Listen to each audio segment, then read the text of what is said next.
the quarterdeck. It's time for the gunnies. Hello, my bunch of knuckle-dragging, beer-drinking, hard-charging devil dogs. You're listening to the quarterdeck. I am your host, Miguel, the Gunny Signs. Get out the bus! I do solemnly swear. That I will support and defend the Constitution of the United States. against all enemies, foreign and domestic.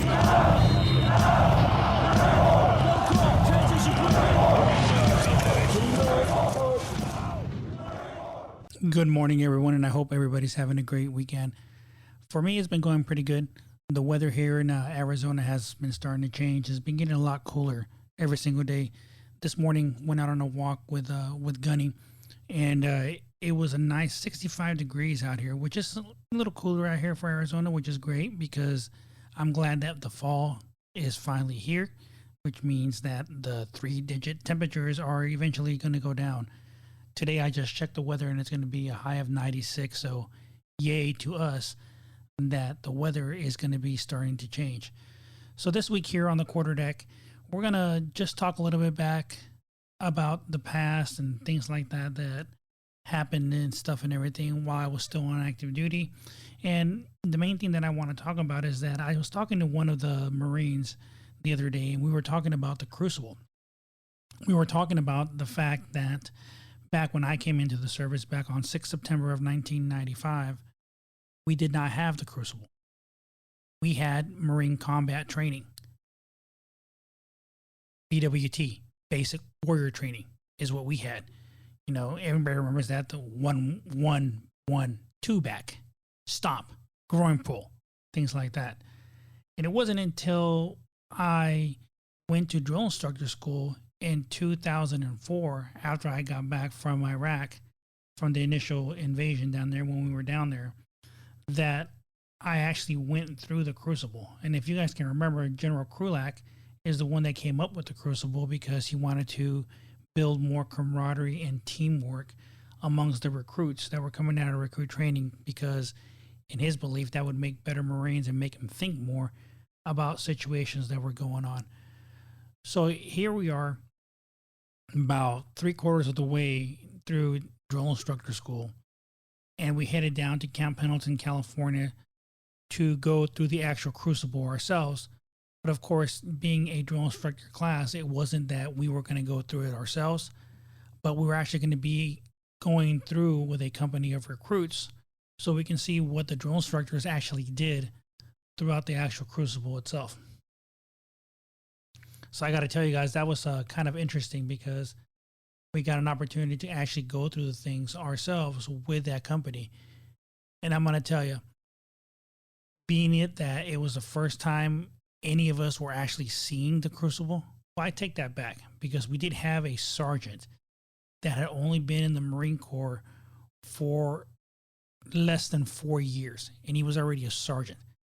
You know, back then, to me, that was unheard of because during that time frame, you know, we had a lot of staff NCOs that were promoted like within 8 years of their service or sometimes even less. And to me, you know, good on them for getting promoted that fast and everything. But because of the fast promotions, a lot of those staff NCOs that we had back then, they lacked the leadership skills that they were going to develop throughout the whole entire time from them coming up in the ranks and actually spending a couple of years at a particular rank.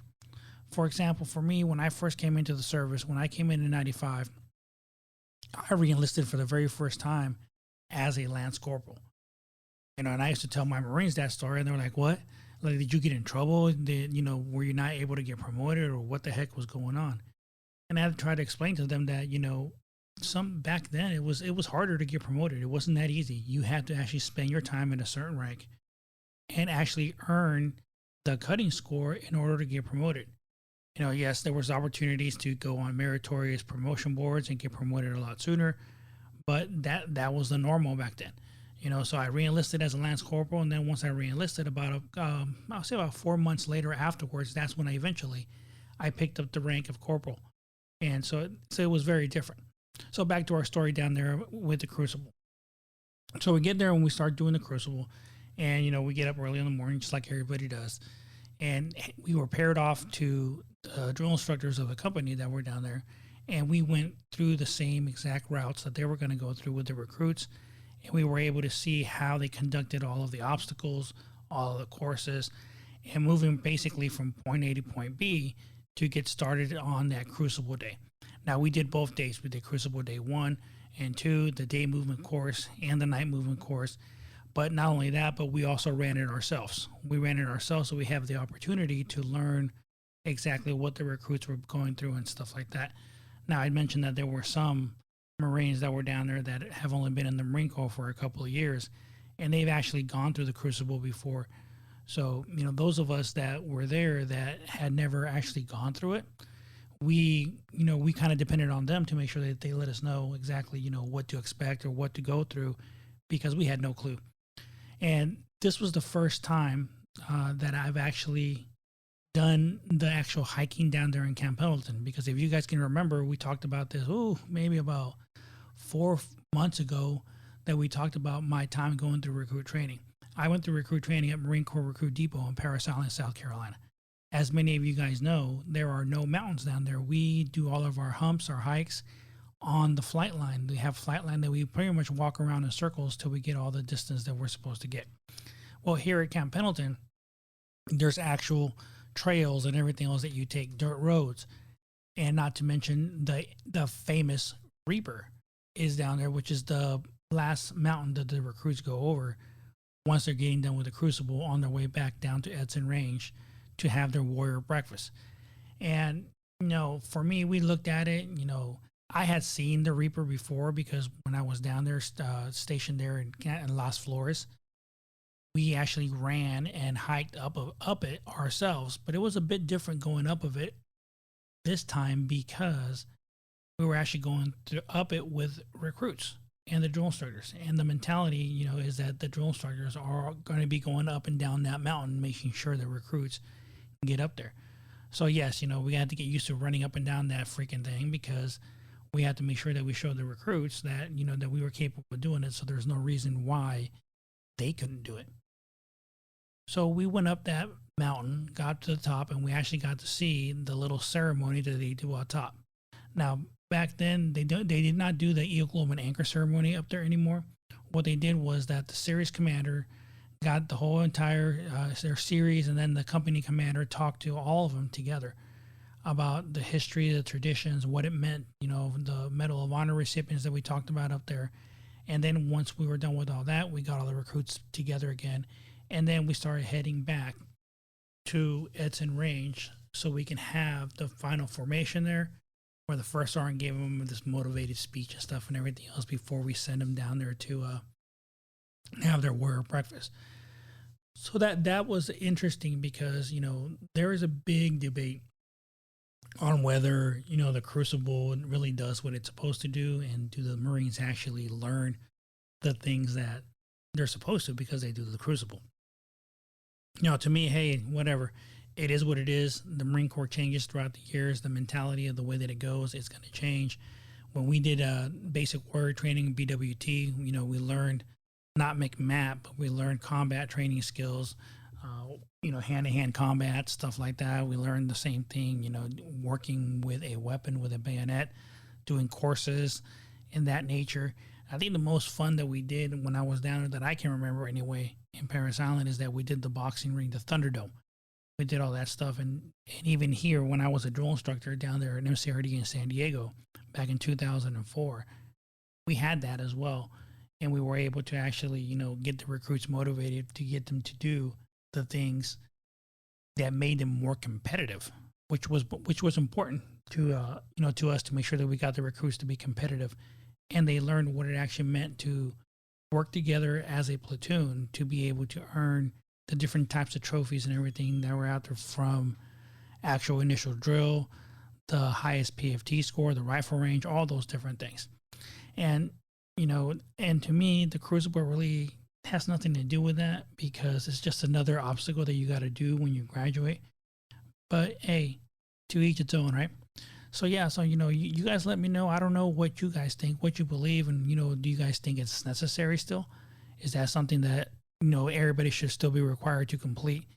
Which everybody has their own different opinion amongst that, but hey, everybody's entitled to their opinion. And, that's just the way that it is right now. Those of you just joining me right now, you're listening to The Quarterdeck. I am Miguel, the Gunny Signs.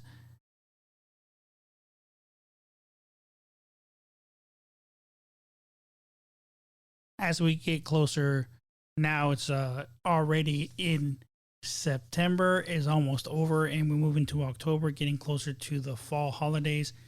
Every single unit that's out there is getting ready to celebrate the Marine Corps birthday. And every year, that's always a great time for us to celebrate. I know last year with COVID, it was a little bit different. The balls were a little different. Here at our household, we do a small little celebration that we do here. Last year, we bought a small little cake. I had the bakery put the Eagle Globe and Anchor and put the Happy Birthday Marines on top. It was just myself, my wife, and my son, and we did a little celebration here. We did a cake cutting ceremony. Now, obviously, I'm the only Marine in the house, so I got to eat 2 bites. I got to eat the bite of the youngest and the oldest Marine, so that made it good for me. But I look forward to the celebrations this year, and I wish everybody a great time as we prepare for the holidays for Halloween coming up, and as we move into the holidays for Thanksgiving and all those great things that are coming up. We'll discuss a lot more of those things here in the next coming weeks. The Quarterdeck is brought to you by Miguel Signs Photography. From the beginning of your family to the first birthday and beyond. Whether it's a retirement or a Marine Corps ball, Miguel Signs Photography is there to make memories that will last a lifetime. Miguel Signs Photography is a certified veteran-owned business. Contact them at miguelsignsphotography.com. What we're going to do right here is go back. Way back into time. Last week we read our introduction to our book, No Greater Friend, No Worst Enemy, with the 1st Marine Division in Iraq of 2003. Today I want to go ahead and continue, and we're going to move into talking about Chapter 1, which is the planning and preparation of the operations down there in Iraq. Now, all of these things that we're going to talk about here in the planning and preparation, they all took place at the White House. This was on board Camp Pendleton, California, which is the headquarters for the 1st Marine Division. The division's logo, which is a blue diamond, which recalls the division's first campaign in Guadalcanal and the time that it spent in Australia during World War II. So we're going to go ahead and move into talking about what exactly happened when all the commanders gathered there on that particular day. On the quiet afternoon of 2 August of 2002, the commanders, sergeants major, and staff principals of the 1st Marine Division gathered in a conference room on board Camp Pendleton, California. That very morning, they had seen the division's change of command, and this gathering was to be the first opportunity for the new commanding general, or CG, to give his intent. It became immediately obvious he had gathered them for a single purpose: to provide a warning order for the invasion of Iraq. The division had prepared for combat operations on the Arabian Peninsula for years, and some of these Marines were veterans of Desert Storm. They had planned hundreds of deployments and exercises using Iraq scenario before, but it was clear that this session was different. During this meeting, the CG laid out a vision of coming war. By this late date, it appeared that only an unexpected diplomatic cave-in by Saddam could prevent war, and the sharing a common vision for the fight ahead was crucial.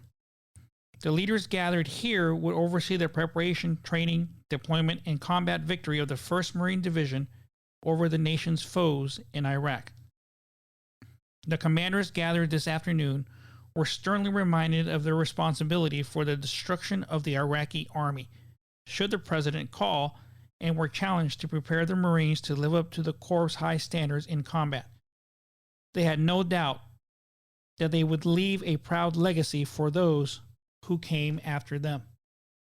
Blue Diamond, the collective call sign for the 1st Marine Division adopted from the division logo, had been sharpening its blade in preparation for combat operations in Iraq for some time, and the Marines shared the CG's vision.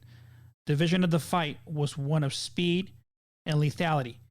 Accompanied by the highest moral principles, the division would break havoc on those who opposed it, yet extended a helping hand to those liberated by its actions. The motto, no better friend, no worst enemy, captured the essence of how the 1st Marine Division would defeat the Iraqi regime and liberate its people. Blue Diamond would fight with unprecedented lethality, guided by a strong moral compass and relying on the core values inherent of every Marine. Marines would be ruthless with the enemy, yet retain their humanity. In combat, the division would fight with the entire faith, each with a faith in himself and all with a faith in each other. The commanders understood the value of ideals and would blend the psychology and tactics of war into a single whole. If Napoleon was correct, and the moral was to the physical as 3 is to 1, then the 1st Marine Division would overwhelm their foes with aggressiveness, endurance, and moral courage. Tactically, the division would fight lean. This meant eliminating unnecessary logistical drains. All members of the division would live frugally with the same quality of life, standard as an infantry lance corporal. The division deployed with the fuel test kits and funnels to enable them to utilize captured enemy fuel supplies. The Marines would not run vehicles when stationary in order to conserve fuel, and would install special gypsy racks that enabled their vehicles to carry additional fuel and water. Hanging flex cells, or fuel bladders, on M1A1 tanks and fast fuel storage devices on amphibious assault vehicles, or AAVs, provided commanders with an even greater range of decreased reliance on combat trains. These measures and more would extend the division's logistical culminating point closer and closer to Baghdad. The division would fight swiftly towards its ultimate objectives, taking calculated risk along its flanks and rear to strike the heart of the enemy. Some of these risks would receive criticism, to be sure, but the Blue Diamond Division saw beyond the risk of individuals' tactical engagements to the lives of those saved by the rapid end to the conflict. The commanders pictured a map. Within, blue lines represented maneuver forces moving in a continuous and relentless attack towards Baghdad, bypassing major urban areas and the enemy's prepared defenses. The commanders pictured support forces tethered to their supported commands, capable of fighting their way up through bypassed enemy units to deliver supplies. The division included boundaries that would rapidly snap up as follow-on forces relieved 1st Marine Divisions of battle space. This would have dual impact of keeping lines of communication, or LOCs, open and sustaining mass combat power in the point of NCAP. Speed was to be order of the day. Speed for information, flow, speed of decision making, and speed of maneuver. As part of the division planned to be the most air-centric division in history, crushing the Iraqi indirect fire capability with air-preserving artillery ammunition for the fight it could not win by air alone. The division would be well-trained and confident in its abilities to operate in nuclear, biological, chemical, or NBC environment, able to continue the attack under the worst scenarios. The division would have integrated logistical capabilities, anticipating demands and maneuvering logistics to the right place and time. Perhaps most importantly, the vision included a division that had well understood commander's intent, from the commanding general to the youngest sailor and Marines. This intent would allow the division to continue the attack in an extended command and control environment under the most arduous of circumstances. The CG's guidance went out to every Marine in the division. I want you to get yourself spiritually ready for this fight and to seek forgiveness for what we are about to do to the Iraqi army. Now it goes into talking about the orienting of the enemy, the Iraqi battle space. By the CG's design, operations would be based on sound intelligence. During the early planning stage, the Division G2 under Colonel Jim Halcraft provided a detailed understanding of the enemy that enabled the division to focus its combat power to devastating effects and the vulnerabilities of the Iraqi army. The division's intelligence team led the effort to provide a sound basis for planning, allowing the enemy, through the lens of intelligence, to drive the division's operations. This theme would ring true to the completion of combat operations, as the CG and commanders refused to become wedded to a single plan, retaining a flexibility that would ensure their success as conditions changed. The division was unwilling to prioritize the synchronization of operations, preferring a looser construct that used commanders' intent to take advantage of the opportunities that could be exploited through rapidity of action. A significant planning consideration was the large size of the Iraqi army itself. The initial planning effort called for the 1st Marine Division to attack through the historical Mesopotamian plain of southern Iraq, including the strategic city of Al-Qut. The Iraqis defended this zone with 6 divisions of Iraqi regular army and the Baghdad Infantry Division of the Republican Guard. In addition to these conventional forces, the Iraqi regime could call upon a significant member of Ba'ath Party militia, parliamentary troops from the Saddam Fedayeen, a regime-loyal group known for its suicide tactics, and Iraqi Special Forces units. Before combat operations were complete, the 1st Marine Division would defeat or bypass elements of 9 Iraqi divisions and would destroy thousands of paramilitary fighters. Even though only a third of the size of the Iraqi army during the First Gulf War, this force posed a significant conventional combined arms challenge. The Iraqi army during the First Gulf War fought poorly and had been defending ground seized by an unjust aggression. This time, the Iraqi army would be fighting in defense of their homeland, perhaps even more threatening. The 1st Marine Division would be attacking to remove potential weapons of mass destruction, or WMDs. It was considered likely that the regime would use these weapons at some point as division forces advanced into Iraq. Given the regime's previous use of these weapons against Iranians and Kurds, the division was not willing to wish away the capability. A second major planning factor for the division operations was the terrain in southern Iraq. Although at the first 50 kilometers of Iraq's territory was the same desert terrain the division had encountered in the First Gulf War, the marshes of the Fertile Crescent lay just to the north. This terrain had repeatedly stymied British forces attacking north during World War I and left the British division stranded in Al-Qut, where it was eventually besieged and captured by the Turkish forces. Well-thumbed copies of The Siege by Jonathan Braddon, which chronicled the British disaster, were passed around the staff, providing a solid appreciation for the effects of terrain and weather on the British Expeditionary Force. The area between the Tigris and the Euphrates rivers had once been a vast reed marshland and the home of the Shite, Marsh Arabs. Because of the insurgent threat posed by these people in the terrain, the Iraqi regime had conducted a massive engineering effort during the 1980s to drain the marshlands. What had been marsh before was now a dense network of drainage canals, muddy fields, and untrackable terrain. Planning to fight in this terrain would quickly become a challenge to the division. As a day after the Combined Forces Land Component Commanders, or CFOCC, staff assigned 1st Marine Expeditionary Force, MEF, its battle space. They also released a mobility study describing almost the entirety of the 1st Marine Division's zone as untrafficable. This difficult terrain posed a significant challenge to the off-road maneuver and served to canalize the division's attack to the north. The identification of alternative cross-country mobility corridors became a major intelligence challenge. Little was known about the trafficability over the vast swaths in former marshland, and even less about the load-bearing capabilities of the few roads and bridges throughout the terrain.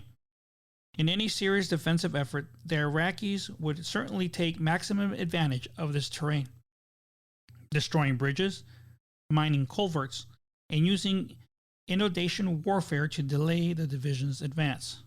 During planning, the fight was often characterized as the War of the Bridges, and nearly every stage of the division's plan was tied to a water obstacle in some way.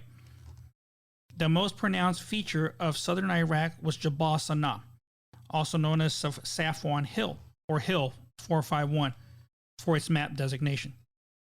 The dominating heights of this hill, only 3 kilometers north of the Kuwaiti border, provided near continuous line of sight well into northern Kuwait. It was known to hide several Iraqi observation posts and signals intelligence gathering facilities. This particular terrain featured was also to dominate a great deal of the division's staff attention later, when faced with almost an impossible task of pre-staging large-scale ground forces in Kuwait without giving a clear signal of the division's tactical intent to the enemy. So as you guys can see, the whole planning purpose was there, and they were getting ready to do that. Now, I can remember thinking back that when I was down there, when they were talking about Safwan Hill, and us standing by there getting ready to conduct our artillery operations on that particular hill when the forces were getting ready to cross the Kuwaiti border. So we'll go ahead and stop there this week with our reading of the book, No Greater Friend, No Worse Enemy. Again, if you get the opportunity to actually pick up this book, get it. Take a look at it, read it. It does talk a lot about the history and everything else, and we're going to continue to go ahead and go through the whole entire book here every single week to make sure that we can think and remember the things that we went through down there during the initial invasion down in 2003 when we went into Iraq. For those of you just joining us, you've been listening to the Quarterdeck with Miguel the Gunny Signs. I wanted to go ahead and thank you guys for joining me here on this week's podcast on Spotify, Apple, or whatever podcasting application of your choice you may have. Remember that we are available in all of them now. We will continue to put in a new podcast every single week. Again, I want to go ahead and thank you guys for joining us. You guys have an outstanding week. Enjoy your time with your family as we all start getting back to normality every single day. Semper Fidelis, Marines. This is Miguel, the Gunny Signs, sounding Liberty Call. Get out the bus! I do solemnly swear that I will support and defend the Constitution of the United States.